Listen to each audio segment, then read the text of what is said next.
রাব্বুকুম আ'লামু বিমা লাবিসতুম, আমরা ঝগড়া করার দরকার নাই, মত বিনিময় করার দরকার নাই, আল্লাহু আ'লাম, আমার আল্লাহই ভালো জানে। সুবহানাল্লাহ। কারণ সবাই তো ঘুমাছি, তো খাট খবর খেয়ে নিবে, সবাই তো এক কাতারে একসঙ্গে এক কাতারে সাহিত্য আছে।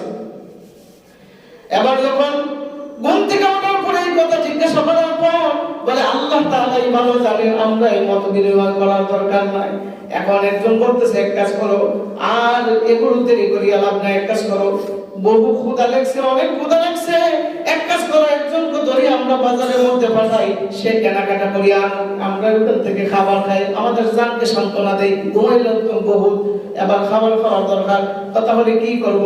আল্লাহ তাআলা বলেন فَبَعَثُوا أَحَدَكُمْ بِوَالِدِكُمْ هَذِهِ إِلَى الْمَدِينَةِ, তারা ঘুম থেকে ওঠার পরে একে অপরকে বলতেছে একজনকে বাজারে পাঠাও, শহরের মধ্যে পাঠাও, শহরের মধ্যে পাঠাও, সে যেন কেনাকাটা করে আনতে পারে, এখান থেকে আমরা খাইতে পারি। তবে তাদেরকে বলতেছে যে বাজারে যাবে সে যেন সাবধান, ফালিয়ানজুরু আইয়ুহা আযকা তুআমা, যে বাজারে যাইবা সেকে বলে দেই সাবধান, বাজারে যে যাইবা খুব কেয়ারফুল করে, খুব নজর করে যাইবা। এখানে দুইটা জিনিস লক্ষ্য করবা। এক নম্বর হইল বাজারে যাইবা যে হালাল খাবার আনবা। সুবহানাল্লাহ। বাজারে যে যাইবা উত্তম পয়সা হলো হালাল খাবার আনতেইবা, উত্তম খাবার আনতেইবা, বাহিরে হারাম খাবার আমরা বক্ষণ করব না। আর তুমি তো যাইবা একটু নজর করে তাকায় দেখো, কারণ বাদশাহ, জালেম বাদশাহ আমাদেরকে গ্রেফতার করার জন্য গোয়েন্দারে রেখে পারে। সুবহানাল্লাহ। দেখেন এত বড় একটা মুসিবত তারা পড়ছে, পড়ার পরেও হারাম খাবার খাবে না, হালাল খাবার খাবে। সুবহানাল্লাহ। অথচ এই সিচুয়েশনে যদি কেউ পড়ে তখন কইল কি, আরে যা আছে সামনে তাই খাওয়া ভালো, দেখতে বলার দরকার, সবাই তো এই কথা বলল, তখন না উত্তম খাবার আনতে হবে। এবার তারা বললেন ফালিয়াতিকুম বিরিজকিম মিনহু ওয়ালিয়াতালাত্তাফ, অবশ্যই খাবার নেওয়ার সময় সাবধানতা অবলম্বন করতে হবে। ওয়ালা ইউশাইরান্না বিকুম আহাদা, বাদশার লোকেরা যেন আমাদের ব্যাপারে জানতে না পারে, যদি তারা জানতে পারে অবশ্যই তারা আমাদের উপর আক্রমণ করবে, অবশ্যই তারা আমাদের উপর আক্রমণ করে আবার তাদের রাজ্যে নিয়ে যাবে, রাজ্যে নেওয়ার পর তাদের পূর্বের ধর্মে আবার আমাদেরকে উপনীত করবে, পূর্বের ধর্মের মধ্যে আমাদেরকে ফিরায় নিয়ে যাবে। যদি আমাদেরকে পূর্বের ধর্মের মধ্যে যদি আমাদেরকে ফিরায় নিয়ে নেয় তাহলে আল্লাহর ইবাদত আমরা করতে পারবো না। সুবহানাল্লাহ। আল্লাহর ইবাদত আমরা করতে পারবো না। আর যে বাজারে যাইবা হালাল খাবার আনবা, কারণ এই বাজারটা হলো মুশরিকদের বাজার। কের বাজার? জোরে বলেন, কের বাজার? মুশরিক যারা আছে, অর্থাৎ বিধর্মী, যারা ইসলাম বিদ্বেষী বা ইসলাম ধর্মের অনুসারী না, এরা তো বিভিন্ন হারাম জিনিস খায়, কি খায় না? হারাম জিনিস। একটা দেশ আছে না, কি চীন না চায়না জানি, ওই দেশের মধ্যে দেখলাম বেশিরভাগ ওই হারাম জিনিস, হালাল খুঁজে পাওয়া যায় না। কুকুর খায়, ব্যাং খায়, সাপ খায়, ইঁদুর খায়, খায় কি খায় না? এই সমস্ত বাজারের মধ্যে তাদেরকে পাঠাইতেছে। যেহেতু এটা মুশরিকদের বাজার, খুব কষ্ট করে আপনারা হালাল খাবার আনবেন, হারাম খাবার আনবেন না, কারণ হারাম খাবার যদি আমরা ভক্ষণ করি অবশ্যই আমাদের ইমানের মধ্যে গলদ এসে যাবে আর আল্লাহ আমাদেরকে বোঝাবে। সুবহানাল্লাহ। হালাল খাবার আনবা। এই কথা বলার পর তখন তাদের মধ্যে বলল, ঠিক আছে ইনশাআল্লাহ আমরা হালাল খাবার আনার চেষ্টা করব, কারণ যদি তোমরা হারাম খাবার খাও আর তাদের মধ্যে চলাফেরা করো গিয়া আর সাবধানতা অবলম্বন না করো আর বাদশার মানুষরা যদি দেখে তো আমাদেরকে গ্রেফতার করে আবার তাদের কাছে নিয়ে যাবে। ঠিক আছে। তো তারা বাজারে গেল। বাজারে যাওয়ার পর বাজারে যখন ঢুকছে, ঢুইকা চতুর্দিকে তাকায় আর যেন দেখে কি অদ্ভুত টাইপের বাজার রে, এমন তো আর কোনো সময় দেখি না। অথচ এটা তো আমাদের পরিচিত বাজার। মানুষ যেমন কেমন পাল্টে গেছে, মানুষের পোশাক আশাক, আচার ব্যবহার, দোকান দাখান যা কিছু আছে সব পাল্টে গেছে। কারণ কত বছর যাবৎ সাহিত্য আসিল, এটা কি লক্ষ্য করছে জীবনে? তারা তো মনে করে যে একদিন থাকছে অথবা একদিনের চেয়ে কম, অথচ এর ভিতরে বছরের পর বছর কাটায় গেছে, এদের খবরই নেই। সুবহানাল্লাহ। তো বাজার গেছে, বাজারে যাওয়ার পর গিয়ে এক দোকানওয়ালাকে বলতেছে যে আমাকে এই জিনিসটা দাও। এই জিনিসটা যখন দিছে, দেওয়ার পরে উনি পকেট থেকে টাকা বাই করে ওনার হাতে দিছে। দেওয়ার পরে দোকানওয়ালা টাকা হাতের মধ্যে সে নিয়ে একবার টাকার দিকে তাকায়, একবার ওই যুবকের দিকে তাকায়। সুবহানাল্লাহ বলেন। আচ্ছা বলেন, এরা বিপদে কি বিপদ না? যুবকরা বিপদে কি না? এই বিপদের মধ্যে যদি কেউ একজন টাকা দেয় হাতের মধ্যে, একবার যদি টাকার দিকে তাকায়, একবার যদি যুবকের চেহারার দিকে তাকায়, তখন তার মনে সন্দেহ জাগবে কি জাগবে না? হবে হ্যাঁ রে, মনে হয় বাচ্চা গোয়েন্দা রেডি রাখছে আমার ধরার জন্য, এই জন্য তো আমার দিকে ধুন ধরে তাকায় আছে। তার কারণ কি? সে ভয় পাইতেছে। ভয় পাওয়ার পরে ওই দোকানওয়ালা একবার তার চেহারার দিকে তাকায়, একবার তার টাকার দিকে তাকায়, তাকায় কয় এই টাকা তুমি কোথায় পেলে? এই টাকা তুমি কোথায় পেলে? যখন এই ব্যক্তিকে যখন বলছে, যুবক বলতেছে তুমি এগুলো দিয়ে এগুলো জানার দরকার কি? আমি তোমাকে কেনার জন্য টাকা দিছি, বাস তুমি মাল দিয়ে দাও, আমি নিয়ে যাই, তোমার এগুলো জিজ্ঞাসা করার জন্য দরকার কি? তখন বলতেছে না, এই টাকা তো এই যুগের টাকা না, মনে হয় অন্য কোন যুগের টাকা, এটা তো আমি জীবনে দেখি নাই, এই জন্য তোমাকে বললাম। তো তার কাছের মধ্যে যখন কথা কাটাকাটি হইতেছে, উভয়ের মধ্যে যখন কথা কাটাকাটি হইতেছে দোকানওয়ালা এবং যুবকের মধ্যে, বাজারে যদি কোনো মানুষ কোনো কথা বলে বা একে অপরের মধ্যে যদি কোনো দ্বিমত পোষণ করে, তখন এক জায়গায় মানুষ জড়ো হয় কি হয় না? হয় কি হয় না? আমার দিকে লক্ষ্য রাখেন। হয়। তখন দোকানওয়ালা এবং যুবকের মধ্যে যখন এই মত বিনিময় শুরু হয়েছে, তখন চতুর্পাশে মানুষ জড়ো হয়ে গেছে। মানুষ জড়ো হয়ে যাওয়ার পর তখন বলতেছে ভাই কি হয়েছে? দেখেন না, উনি এই জিনিস ক্রয় করার জন্য আমার কাছে টাকা দিছে, এই টাকা তো আমি আজব টাকা তো জীবন আমি কোনোদিন দেখে নাই, এই জন্য ওনাকে জিজ্ঞাসা করতেছি, কিন্তু উনি স্বীকার হয় না, মনে হয় উনি কোথাও থেকে নিয়ে আসছে। তখন ওই মানুষগুলো বলতেছে আরে ভাই এটা কেমন টাকা, চেনাই তো বড় মুশকিল হয়ে যেতেছে। তখন এই মানুষগুলোর মধ্যে একজন শিক্ষিত লোক আছে, শিক্ষিত লোক বলে দেখি তো টাকা, টাকা হাতের মধ্যে নিয়ে হয়, এটা তো এই যুগের টাকা না, প্রায় 300 বছরের পূর্বের টাকা। সুবহানাল্লাহ, 300 বছর পূর্বের টাকা, এটা তো একদিন দুই দিনের আগের টাকা না। এ ভাই এর টাকা তুমি কোথায় পেলে? তখন ওই যুবক তো অনেক ভয় পেয়ে গেছে, এখন কি করবে বারবার যখন বলতেছে, যুবক এক প্রকারের বাধ্য হয়েছে এই কথা বলার জন্য। তখন তার পিছনের হিস্ট্রি সব তালাশ করলো আর সবকিছু বললো সবার কাছে। বলার পর এমনি তারা বললে হ্যাঁ এই জন্যই তো আমরা একটা ইতিহাসের মধ্যে একটা ঘটনা পাইছি, যার নাম হলো গুহাবাসী আসহাবে কাহাফ বলে গণ্য হয়েছে। পূর্বের যুগের কিতাবের মধ্যে ওই ঘটনা নাযিল হয়েছে, তাহলে তোমরাই বুঝি আসহাবে কাহাফবাসী। সুবহানাল্লাহ। এখন বলেন, এখন তো আরো বেশি পরিচয় পাইছে। যুবকের অন্তরে ভয় লাগছে কি লাগছে না? আরে কথা বলে না, জুড়ে বলেন লাগছে তো লাগছে। কাফ শুরু হয়েছে, এমনি বলতেছে ভাই তোমার চিন্তার কোনো কারণ নাই, তুমি কিসের জন্য কাঁদতেছো?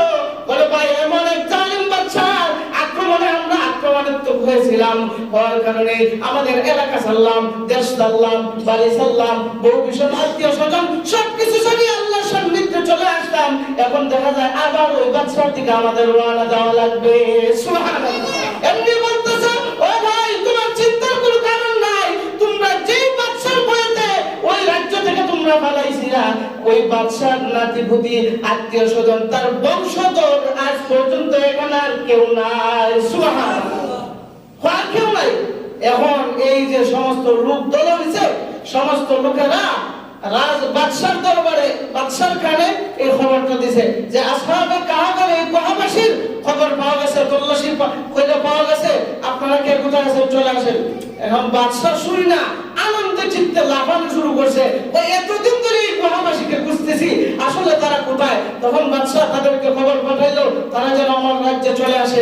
তখন বাদশা এই খবর পাঠানোর পরে তারা বলে না আমরা এই রাজ্যে ফিরে যাব না, আমরা আল্লাহর সান্নিধ্যে চলে গেছি। সুবহানাল্লাহ। না বাদশা তোমাদেরকে রাজকীয়ভাবে তোমাদেরকে আপ্যায়ন করার জন্য তোমাকে ডাকছে, বলে আমরা যাব না। বাধ্য হইছে ওই বাদশা রাজ্যের থেকে ফিরে আইসা তাদেরকে সম্মাননা জানাইছে। সুবহানাল্লাহ। হয় যুবকরা তোমাদের চিন্তার কোনো কারণ নাই, তোমাদের টেনশনের কোনো কারণ নাই, চলো আমি তোমাদেরকে আমার রাজ দরবারে নিয়ে যাব, গিয়ে তোমাদেরকে রাজকীয় হালতে তোমাদেরকে সম্মাননা জানাবো। সুবহানাল্লাহ। তখন বললে না আমরা যে পৃথিবী থেকে ফিরে চলে আসছে ওই পৃথিবীতে আমরা আর যাব না, বরং ওই পৃথিবীতে আমরা যাব না, আমরা যে জায়গায় আছি ওই জায়গায় থাকবো, আর ওই জায়গায় আল্লাহর সান্নিধ্যে আমরা চলে যেতে চাই। এই কথা বলে আবার তারা গুহাতে বের করছে। বের করার পর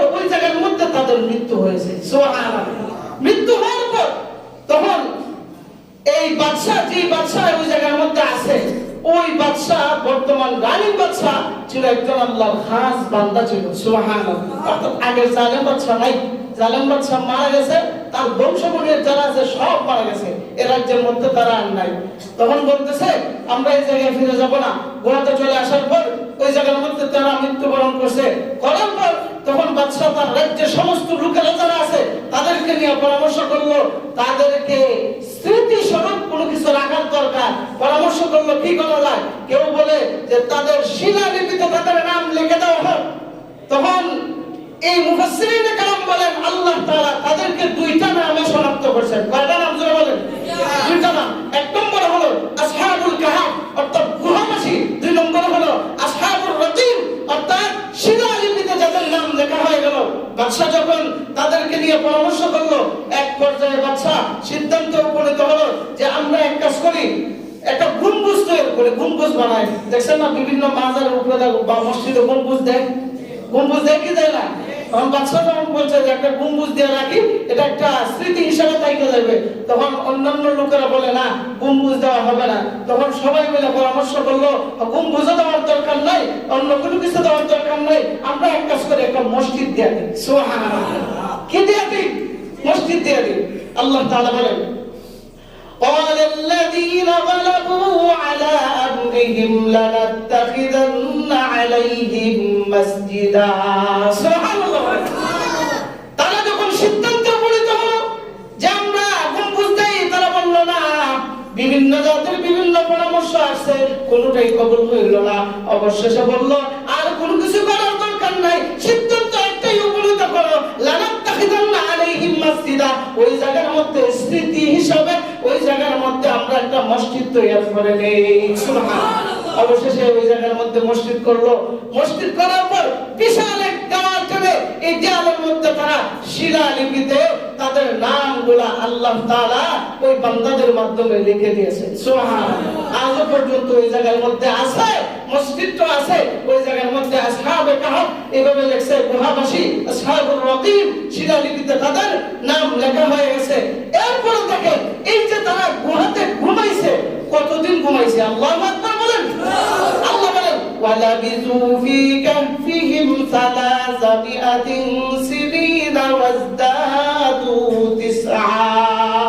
আল্লাহ তাআলা বলেন এই গুহাবাসীরা গুহার মধ্যে একদিন দুই দিন ঘুমান নাই, এক মাস দুই মাস ঘুমান নাই, এক বছর দুই বছর ঘুমায় নাই। এই গুহাতে তারা প্রায় 309 বছর ওই গুহার মধ্যে ঘুমাইছিল। সুবহানাল্লাহ। এই 309 বছর পরে আল্লাহ তাদেরকে জাগ্রত করছেন।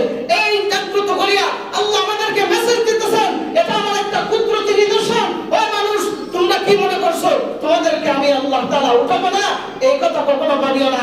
যেমনি ভাবে তাদেরকে 309 বছর পরে তাদেরকে আবার জীবিত করলাম, চিত্তযুক্তভাবে কিয়ামতের পরে হাসরের ময়দানে আমি আল্লাহ তোমাদেরকে এইভাবে উঠাইব। সুবহানাল্লাহ। তাহলে এই যে একটা ঘটনা আল্লাহ তাআলা দিয়ে দিয়েছেন, এই ঘটনার মাধ্যমে আল্লাহ তাআলা আমাদেরকে কি শিক্ষা দিয়েছেন?